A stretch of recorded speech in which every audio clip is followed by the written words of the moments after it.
Think of project baselines as your official roadmap. They're the approved plan that we measure everything against, to make sure we're on scope, on time, and on budget. First up, you've got three core baselines that all roll up into one. The Performance Measurement Baseline, or PMB. There's the Scope Baseline, that's the what we're building, defined by the work breakdown structure. Then you've got the Schedule Baseline, which is the when, often figured out using the critical path method. And finally, the Cost Baseline. That's the how much. This combined PMB is what we use for performance tracking, especially with earned value management. Okay, second, let's talk money, because this is a big one. The cost baseline is not the total project budget. The cost baseline includes contingency reserves, that's cash for risks we've identified. The total budget, though, adds management reserves on top of that for the totally unexpected, unknown risks. And here's the kicker. As a project manager, you can't touch that management money without getting a formal change request approved. And finally, let's be super clear. Scope creep is never okay. This is when unauthorized changes just sneak in. A small added feature here, a little gold plating there to impress someone. No way. The only right way for scope to change is through a managed scope change. That means a formal request, a full impact assessment, getting approval from a change board, and then, and only then, updating the baselines. So really, it all boils down to this. Lock down your scope, schedule, and cost baselines right at the start, and then be incredibly strict about your change control process for every single little thing. Baselines tell you if you're on track, if you're behind, if you're burning through cash. Okay, so let's unpack this for you. At the top, you have the project baseline. We call that the performance measurement baseline, right? And when it's all integrated, yes, the PMB. And that's made up of three pillars: scope, schedule, and cost. Our mission today is to really nail down what goes into each one and then tackle the big one, scope creep. The triple constraints. They really are the three non-negotiable baselines for performance. Let's start with scope, the what. I think people get confused here. They see the big project scope statement and think that's it. All the time. But the real power is in the trio it creates. It's the scope statement, yes, but also the work breakdown structure, the WBS and the WBS dictionary. And the WBS is the cornerstone. It is the cornerstone, the 100% rule. I mean, if a task isn't in the WBS, it is officially not part of the project. End of story. So the WBS defines the work, but the dictionary clarifies it. That's the secret sauce, isn't it? That's where you kill ambiguity. The dictionary tells you the acceptance criteria, the assumptions. It stops arguments about whether done means 90% or actually truly 100% complete. Okay, so from what to when? Once our scope is locked, how do we establish that schedule baseline? Well, that's your approved schedule model. You take that WBS work, you sequence it, estimate how long it takes, and then you run the critical path method. And that locks in your start and finish dates. It does. And what's so critical there is the critical path itself. Any activity on that path has zero float. Zero slack. Right. If it slips by one day, your entire project finish date slips by one day. It's where all the focus has to be. Okay, so we have the what and the when. We need the how much, the cost baseline.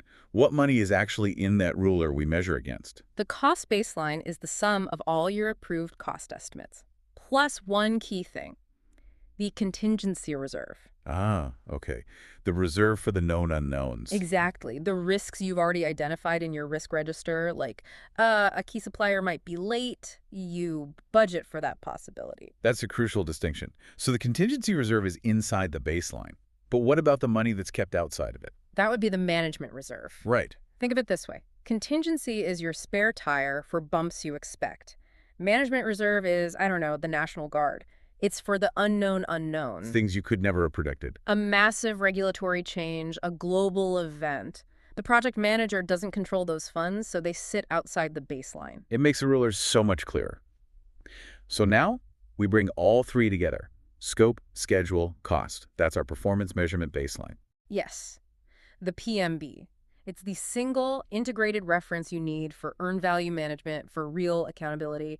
But this integrated baseline is under constant attack. And that attack is scope creep, the project killer. It really is. It's that unauthorized, uncontrolled expansion of scope. You mean like when a developer adds just one cool little feature without telling anyone? That's gold plating, a classic example. Or a stakeholder casually says, hey, while you're building that, could you also That's creep. It just demolishes your budget and schedule. So what's the right way to handle that? Yeah. The PMP rule. How do you avoid the creep? You force a formal change request. You have to.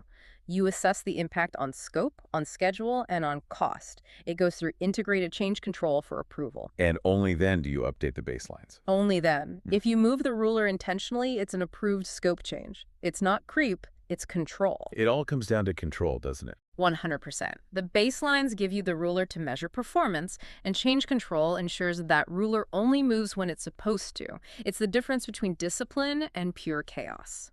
That is the perfect takeaway. Baseline is the approved project plan, literally frozen in time. It is the agreed-upon measurement stick that you use to track performance against that initial vision. Once your stakeholders and the sponsor sign off on it, that baseline is locked. And the critical piece of the PMP philosophy here is that rigidity, isn't it? I can't just decide to update the schedule because, we ran a little late. Absolutely not. That is the line in the sand. If you deviate from that approved baseline, whether you're late or over budget or you add a tiny feature, that gets tracked as variance. Okay, so the variance, not a new plan. Exactly. You only update the baseline if a formal approved change request goes through the whole integrated change control process. This is the absolute foundation of discipline. Got it. So to organize this discipline, we need to look at the baseline hierarchy. We often call this the umbrella concept. Okay, walk us through the layers of that umbrella. At the very top, the highest level, you have the overall project baseline. Now, that can sometimes be used synonymously with the performance measurement baseline or the PMB. The PMB. That's the one we really need to focus on. That's the one. The performance measurement baseline is what we use for true comparison, right? It's the singular integrated reference point. The thing you measure the entire project against. Precisely. And it's made up of the 3 subsidiary baselines, what we call the pillars: scope, schedule, and cost. Okay. The critical anchor here for anyone studying this is simple. Plans guide your work. Baselines measure your results. That's it. This whole system promotes predictability and alignment. So let's dive right into those 3 pillars. We should probably start with a scope baseline, which I guess answers the question, what exactly are we building? It does. The scope baseline ensures the project has integrity, has boundaries, and it's crucial to internalize its 3 formal components. Okay, component number 1. First, you have the project scope statement. Yeah. This is the narrative document. It defines the boundaries, the major deliverables, acceptance criteria, and just as important, what is out of scope. Right. That sets the vision. Then second, we move to the practical decomposition, the work breakdown structure, the WBS. The WBS is the cornerstone of control. It is the visual hierarchical chart, and it has to adhere to the famous 100% rule. Meaning everything has to be in there. Everything, every deliverable, down to the smallest detail, must be captured in that WBS. If it's not in the WBS, well, then it's not on the project scope, period. And what about that lowest level of decomposition? That's where the rubber meets the road, correct? That's the work package. This is the most granular level of the WBS. This package is where the work is ultimately planned, where resources are estimated, where costs are rolled up, and where performance against the scope is actually controlled. So we have the scope statement and the WBS. The third component you mentioned is the WBS dictionary. Why do we need a separate dictionary? Isn't the WBS chart itself enough? That's a great question, and it speaks directly to preventing ambiguity. The WBS dictionary adds all the necessary substance. What kind of substance? It provides a detailed description of the work package, technical specifications, who is responsible, the quality requirements, and the crucial acceptance criteria. It's all the detail that prevents misinterpretation later on. Without that dictionary, your nice WBS chart is, well, it's just boxes and lines. So what's a key trap here for the exam? Something that's not part of the scope baseline, but people get it confused? Requirements documentation. Big one. Those documents are the input you use to define the scope.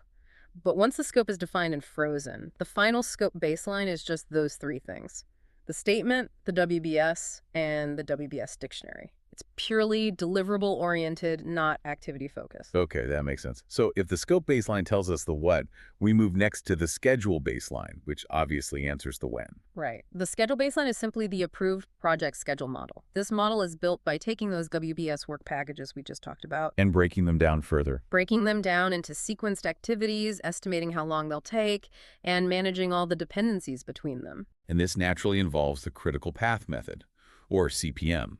That's the process we use to find the longest sequence of activities, which then tells us the absolute shortest time we can complete the project, right? Correct. The critical path is absolutely vital. Any activity that sits on that path is, by definition, critical. Because delaying it by just one day. Delays the entire project finish date by one day. So if the critical path determines the duration, tell us about float.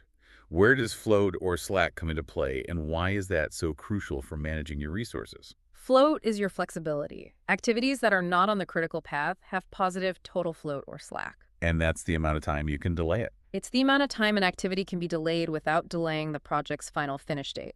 And project managers use this strategically. I mean, if a key resource is tied up on the critical path, we might look for another activity with a lot of float and just delay it slightly to free up that person. So it's a resource management tool, not just a time measurement. Exactly. So the schedule baseline is fixed, but the working schedule is dynamic. You're constantly using float to optimize. But again, only a formal change request can alter that approved critical path and, therefore, the schedule baseline itself. So any change is a serious commitment. Very serious. It impacts deadlines, commitments to stakeholders. If that change gets approved, the new baseline reflects that new commitment. This brings us to the third pillar then, the cost baseline, the how much. Right. Now this one feels pretty straightforward. It's the money we need to get the scope done on the agreed upon schedule. It is, but there's a major caveat here. The cost baseline is the sum of all the approved cost estimates for all the authorized work, plus the contingency reserve. Okay, that plus is important. Now, the visualization of this is usually an S-curve, isn't it? Why is it shaped like an S? That S-curve is a great visual anchor. It plots your cumulative costs against time. And it looks like an S because spending, well, it typically ramps up slowly during planning. Yeah. Sure, not much happening yet. Then it accelerates rapidly during execution. That's the bulk of your labor, materials. And then it tapers off as the project nears closing. That curve, by the way, that S-curve, is what represents the plan value PV that we use in earned value management. Okay, so now we can connect the dots. We're moving from those three individual pillars to the integrated performance measurement baseline, the PMB. This is where the magic of control really happens. The PMB is the integration of the scope baseline, the schedule baseline, and the cost baseline, all unified into a single reference point. And that lets us see the whole picture. The whole picture. The PMB forces you to analyze the impact of any proposed change across scope, time, and cost all at the same time. And this integration immediately brings us to, I think, the most crucial financial distinction on the PMP framework. The difference between the cost baseline and the total project budget. It's all about how we treat reserves. This is a high-stakes area, absolutely. We're dealing with two types of financial safety nets. First, you've got the contingency reserve. These are funds for your known unknowns. Known unknowns. What's an example of that? These are identified risks that you already captured in your risk register. Things like, we know there's a 30% chance of a major weather delay, or maybe we anticipate a 5% material cost increase. Because you've identified them, they're known. They're known, they're quantified. And because of that, the contingency reserve to cover them is included in the cost baseline. And what's the practical consequence of it being included? Who controls that money? The project manager. Typically, the PM has the authority to release and use those funds when that identified risk actually happens. Its usage is tracked via earned value management. It's part of your active control structure. Okay, so contingency reserve handles the things we know might go wrong. What about the terrifying things we didn't even think of? That's where the management reserve comes in, right? That's the safety net for the unknown unknowns. Think of catastrophic, unidentifiable risks, a new unforeseen regulation, a global supply chain collapse, or, a meteor strike. Something totally out of left field. Completely. And because these risks are outside your plan scope and planning processes, the management reserve is explicitly excluded from the cost baseline. So the project manager cannot just dip into that fund? No, absolutely not. To use management reserves, the PM has to submit a formal change request and get approval, often from the sponsor or a governance committee. It keeps very tight control on those funds. So if you were to write out the formula, what is the total funding available to the project? The total funding is simple. Total project budget equals cost baseline plus management reserve. Mastering that formula and the huge distinction between those two reserves is just non-negotiable for anyone serious about project control. Okay, so we've built the system. Now let's talk application. You mentioned earlier that the PMB provides the data for earned value management. Can you explain how the PMB acts as that yardstick for measuring performance variances? For sure. The PMB, specifically that plan value curve we talked about, is the standard. It's what we measure against. We compare what we plan to accomplish versus what we actually accomplish. That gives us our variances. So if we want to know if we are on schedule, we compare how much value we've earned against what we plan to have earned by now. That's your schedule variance, or SV. The formula is SV equals earned value, EV, planned value, PV. If that number is negative, you're behind schedule. If it's positive, you're ahead. Simple as that. And for cost performance, it's similar. We compare the value we've earned against what we've actually spent to get that value. And that's your cost variance, CV. CV equals earned value, EV, actual cost, AC. Again, if the number is negative, you are over budget. Positive, you're under. This PMB data is essential not just for seeing where we are right now, but for forecasting the future, calculating things like the estimate at completion. It tells us where we are and where we're headed. We have established this beautiful, integrated system. Now, let's turn our attention to the one thing that can wreck it all, scope creep. Scope creep. It's the ultimate breakdown of project discipline. The definition is key.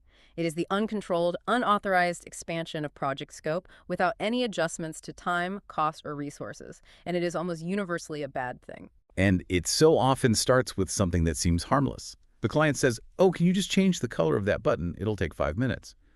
And the team, wanting to be helpful, just adds it without documentation. That is the classic example.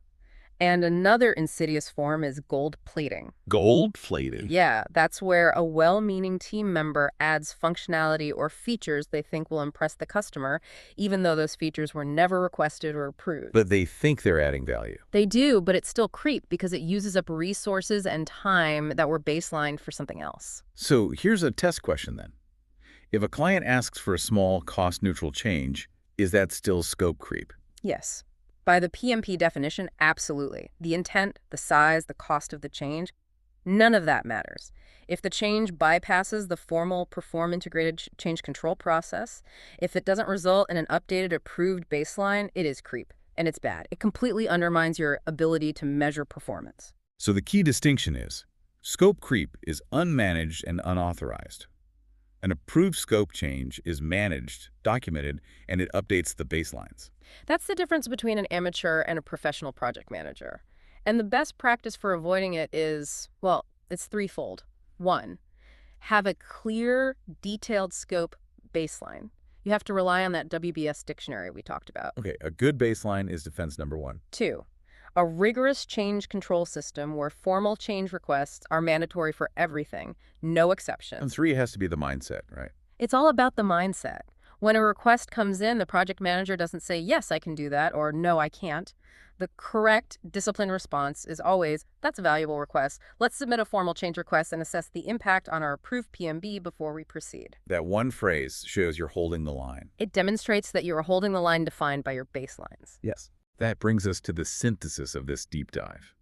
It sounds like you absolutely must master the 3 foundational baselines, scope, schedule, and cost, because they are the required components that seamlessly lock together to form that unified performance measurement baseline. That's the whole story. The baselines represent that necessary transition from, aspirational planning to disciplined, measurable execution. The entire PMP framework really hinges on control, on predictability, and meticulous documentation. And here's a final thought for you to chew on that really illustrates the power of all this integration. Consider the domino effect of just a simple error correction. Imagine you discover that the estimated duration for a single activity, an activity on the critical path, which is part of your schedule baseline, was calculated incorrectly. So correcting that one duration, it forces an immediate recalculation of the impact on the entire schedule baseline. That's obvious. But because resources are tied to that activity, it immediately triggers a potential shift in the cost baseline, that simultaneous ripple across all the constraints. That is why the PMB's integrated nature is the most powerful and critical concept for project success. The work package in project management. So if you're wrangling big projects or, studying for your PMP exam, you've got to get a handle on the work package. It's the key piece that links your project scope to actually getting the work done and keeping it all under control. Okay, first up, a work package is basically the smallest, most manageable piece of your project. It's the lowest level of what's called the work breakdown structure, or WBS, which is kind of like a family tree of everything your project has to deliver. This is the sweet spot where you can finally get a reliable estimate on cost and time. A lot of teams even use the 80-80 rule here, making sure the work takes between 8 and 80 hours. Second, and this is a big one, do not mix up a work package with an activity. Here's the difference. The work package is the what. It's a noun, the deliverable itself. The activities are the how. Those are the verbs, the actions you take to actually create that deliverable. And finally, the work package is your secret weapon for accountability. Every single package has to have a clear owner, no exceptions. It's also the foundation for performance tracking, something we call earned value management. All the important details, like who's responsible and what done looks like, are documented in the WBS dictionary, which is crucial for preventing scope creep. Master the work package, and you've mastered the essential bridge between high-level planning and day-to-day execution. Yeah. The work package. And this isn't just, a fancy term for a task list. Oh, not at all. It's the atomic unit of project control. It's the bridge that connects your scope to your schedule and your cost. And the definition is what matters. A solid grasp of the work package is basically the firewall between a well-run project and, well, chaos. Chaos is a good word for it. When projects go off the rails, over budget, behind schedule, you can almost always trace that failure back to poorly defined work packages. This is the absolute foundation. Okay, so let's start with his home.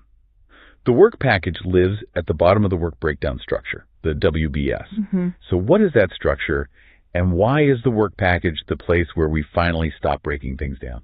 The WBS is really just a simple hierarchical way of decomposing the total project scope. You're breaking it down into smaller and smaller deliverables. And the work package is the lowest level of that whole thing. The absolute lowest level. The sources, like the PMP OK guide, they have a really critical definition for it. They basically say it's the point in that WBS where you can reliably estimate and manage both the cost and the duration. Okay, reliably estimate.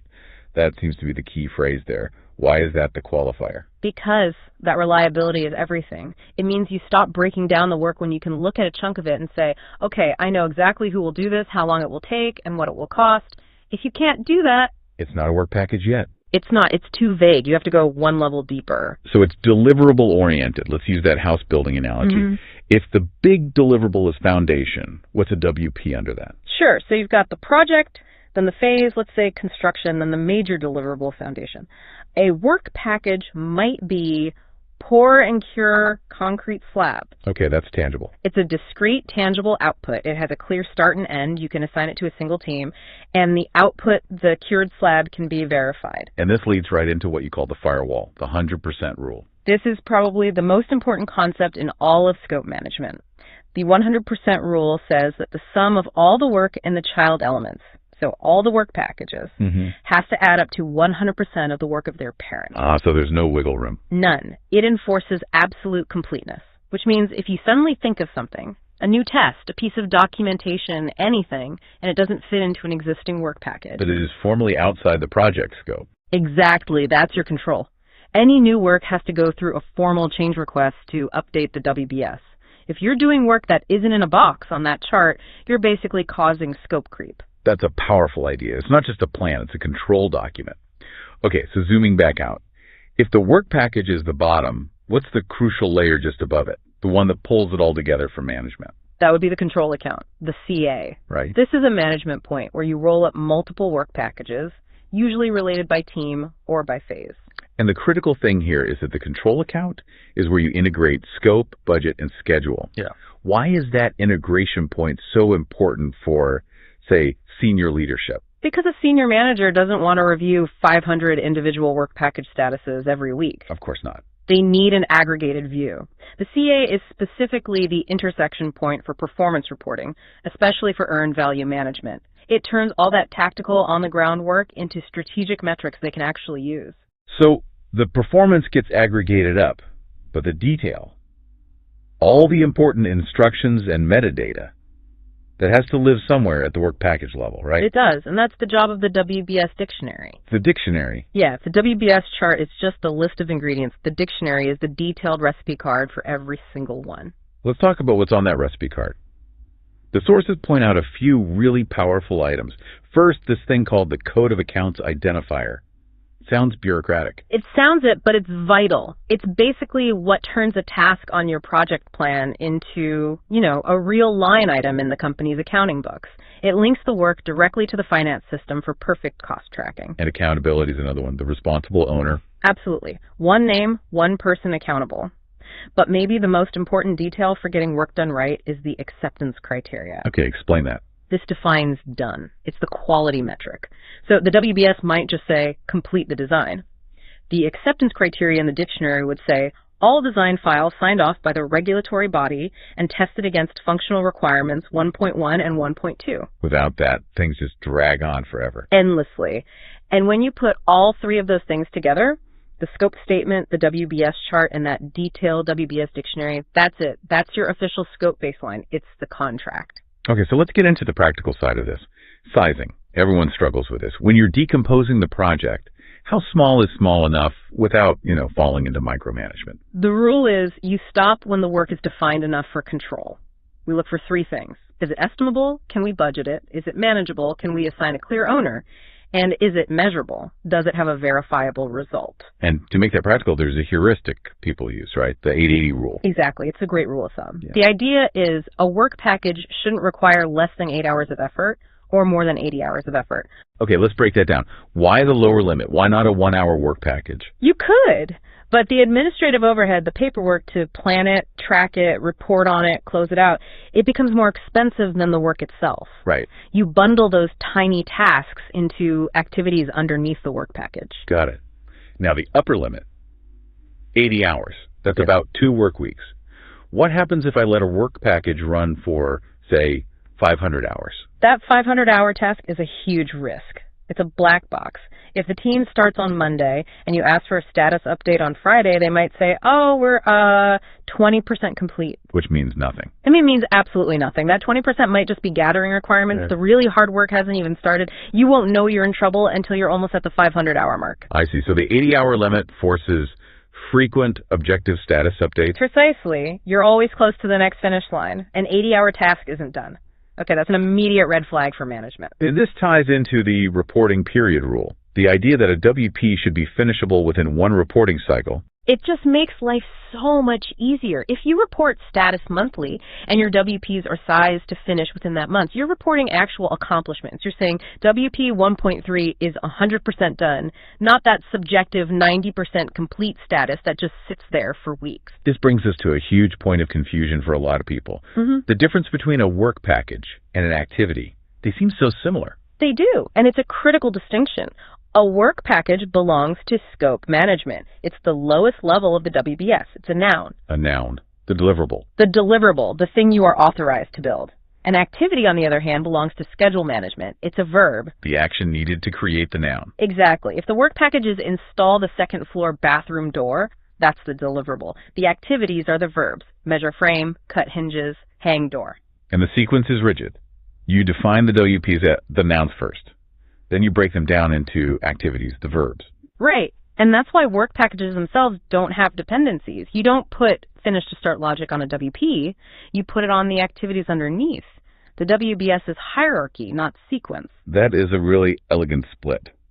Okay, but what about uncertainty? What if you know there's a big phase of work coming up in 6 months, but you can't define the details yet to meet that 880 rule? A very common problem. And there's a solution for it that doesn't compromise control. It's called the planning package. A planning package, so it's like a placeholder. It's exactly a placeholder. It sits in the WBS, just like a work package, but it's reserved for future work that isn't detailed yet. It gets a high-level budget, a pot of money, but no detailed schedule activities. So how do you manage turning that vague future work into concrete, near-term work? You use a technique called rolling wave planning. You plan the stuff that's right in front of you in detail. Those are your work packages. The future stuff goes into planning packages. As you get closer, you progressively elaborate, you roll the wave forward, and convert those planning packages into fully detailed work packages. That's planned evolution, not scope creep. That's the key. So once they do become work packages, they immediately become the financial bricks for performance tracking. This gets us into earned value management, or EVM. Right. And the work package is absolutely central to EVM. because EVM is all about quantifying the value of work you've performed against the money you plan to spend. And if the WPs are too big or vague? Your EVM data is useless. It's the fundamental unit where you calculate your plan value, PV, Budget. your earned value, EV, which is the value of work you actually finished, and your actual cost, AC, what you really spent. You compare those three numbers at the WP level. Okay, and this brings us back to avoiding that 90% complete problem. We need objective earning rules. We do. For discrete effort, so tangible deliverables, we use rigid rules to remove that subjectivity. Like the 0-100 rule. Yeah. You get 0 credit until it's 100% done. Or 50-50, where you get half the value when it starts and the other half when it finishes. There's no 90%. It's either 50 or 100. Then you have your level of effort, or LOE, work. That's support stuff, right? Like project management. Exactly. It doesn't produce a discrete output, so it just earns value as time passes. It really is the point where the abstract plan meets the concrete reality. It is. It's where strategic intent becomes tactical discipline. So what does this all mean for you as you manage your next project? The work package is the single most important unit for control. It's the foundational agreement that ensures clear accountability with a single owner, measurable results with acceptance criteria, and financial integrity through EVM. It's the non-negotiable bridge connecting your scope, your cost, and your schedule.